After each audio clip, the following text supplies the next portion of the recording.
August Heath by William Harvey.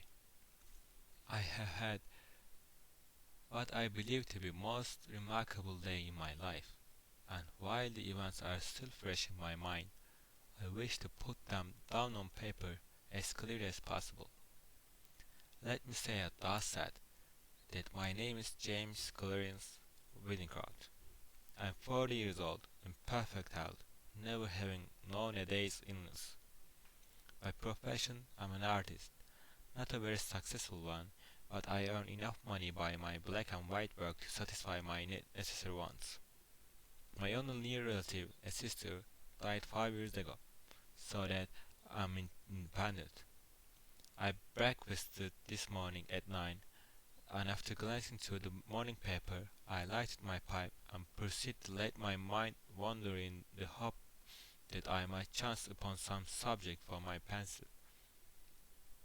The room, though door and windows were open, was oppressively hot, and I had just made up my mind that the coolest and most comfortable place in the neighborhood would be the deep end of public swimming bath when the idea came. I began to draw, so intent was on my work that I left my lunch untouched, only stopping work when the clock of St. Jude's struck 4. The final result for a, for a hurried sketch was the best thing I had done. It showed a criminal in the dock immediately after the judge had pronounced sentence. The man was fat, enormously fat. The flesh hung in rolls about his chin. It creased his huge stumpy neck. He was clean shaven. Perhaps I should say a few days before he must have been clean shaven, and almost bald. He stood in the dock, his short clumsy fingers clasping the rail, looking straight in front of him. The feeling that his expression conveyed was not so much one of horror as of utter, absolute collapse. There seemed nothing in the man strong enough to sustain that mountain of flesh. I rolled up the sketch, and without quite knowing why, placed it in my pocket. Then, with the raised sense of happiness, which the knowledge of a good thing well done is, I left the house. I believe that I set out with the idea of calling upon Trenton, for I remember walking along Legend Street and turning to the right along Gilchrist Road at the bottom of the hill where the men were at work on new tram lines. From there onwards, I have only the vaguest recollection of where I went. The one thing of which I was fully conscious was the awful heat that came up from the dusty asphalt pavement as an almost palpable wave. I longed for the thunder promised by the great banks of copper-colored cloud that hung low over the western sky. I must have walked 5 or 6 miles when a small boy roused me from my reverie by asking the time. It was 20 minutes to 7. When he left me, I began to take stock of my bearings. I found myself standing before a gate that led into a yard bordered by a strip of Thursday earth, where there were flowers, purple stock, scarlet geranium.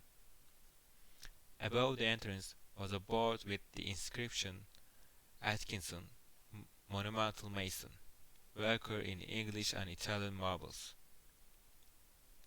From the yard itself came a cheery whistle, the noise of hammer blows, and the cold sound of steel meeting stone. And a sudden impulse made me enter. A man was sitting with his back towards me, busy at work on a slab of curiously veined marble. He turned round as he heard my steps, and I stopped short. It was the man I had been drawing, whose portrait lay in my pocket. He sat there, huge and elephantine, the sweat pouring from his scalp, which he wiped with a red silk handkerchief. But though the face was the same, the expression was absolutely different.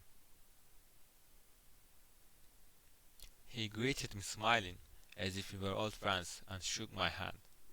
I apologized for my intrusion. "Everything is hot and glorious outside," I said.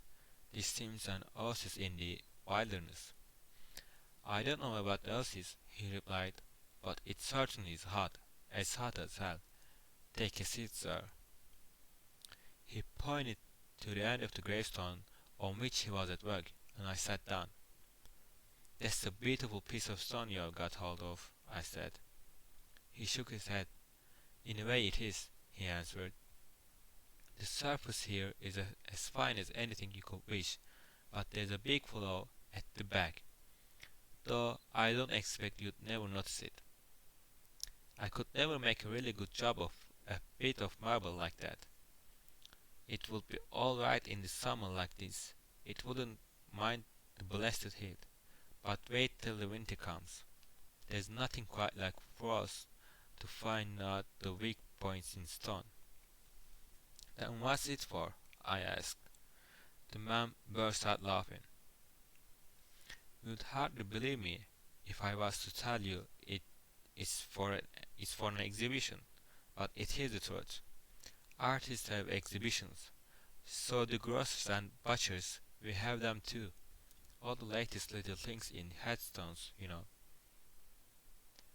He went on to talk of marbles, which sort best withstood wind and rain, and which were the easiest to work, then of his garden and a new sort of carnation he had bought. At the end of every other minute he would drop his tools, wipe his shining head, and curse the heat. I said little, for I felt uneasy. There was something unnatural, uncanny, in meeting this man. I tried at first to persuade myself that I had seen him before, that his face, unknown to me, had found a place in some out-of-the-way corner of my memory, but I knew that I was practicing little more than a plausible piece of self-deception. Mr. Atkinson finished his work, spat on the ground, and got up with a sigh of relief. "There, what do you think of that?" he said, with an air of evident pride. The inscription which I read for the first time was this: "Sacred to the memory of James Clarence Whittingcroft, born in January 18th, 1860. He passed away very suddenly. In the midst of life, we are in death." For some time I sat in silence, then a cold shudder ran down my spine. I asked him if he had seen the name. "Oh, I didn't see it anywhere," replied Mr. Atkinson. "I wanted some name, and I put down the first that came into my head. What do you want to know? Why do you want to know?" "It's a strange coincidence, but it happens to be mine." He gave a long, low whistle. "And the days?" "I can only answer for one of them, and that's correct. It's a rum go," he said. But he knew less than I did. I told him of my morning works. I took the sketch from my pocket and showed it to him. As he looked, the expression of his face altered until it became more and more like that of the man I had drawn. "And it was only the day before yesterday," he said, "that I told Maria there were no such things as ghosts." Neither of us had seen a ghost, but I knew what he meant. "You probably heard my name," I said, "and you must have seen me somewhere and have forgotten it.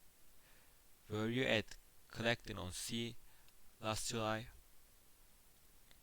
I had never been to Clacton in my life. We were silent for some time.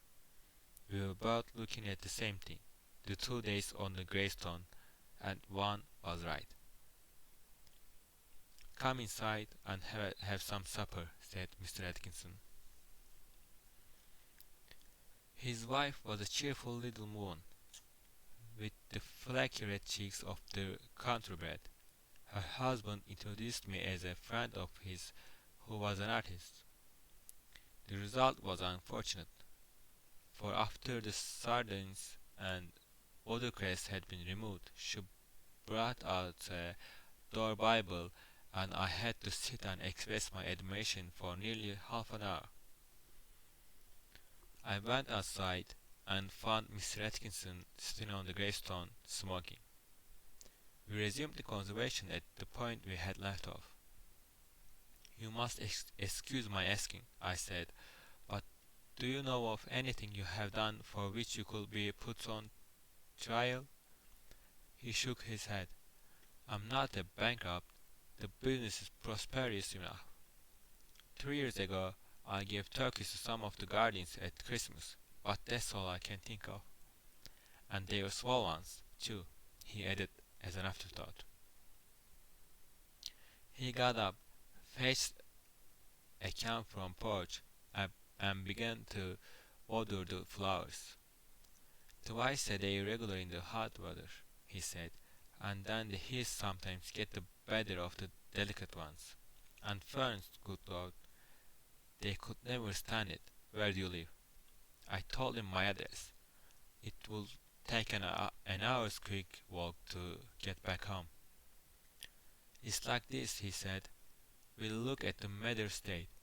If you go back home tonight, you'll take your chance of accidents.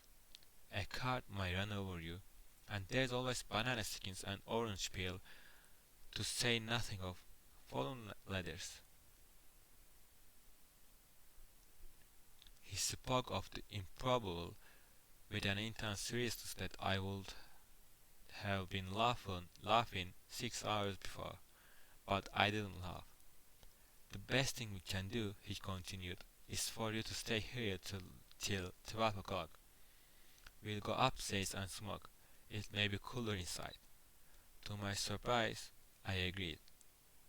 We are sitting now in a long, low room beneath the eaves. Atkinson had sent his wife to bed. He himself is busy sharpening some tools at a little oilstone, smoking one of my cigars the while. The air seems charged with thunder. I am writing this at a shaky table before the open window. The leg is cracked, and Atkinson, who seems a handyman with his tools, is going to mend it as soon as he has finished putting an edge on his chisel. It is after 11 now. I shall be gone in less than an hour. But the heat is stifling. It is enough to send a man mad. The end.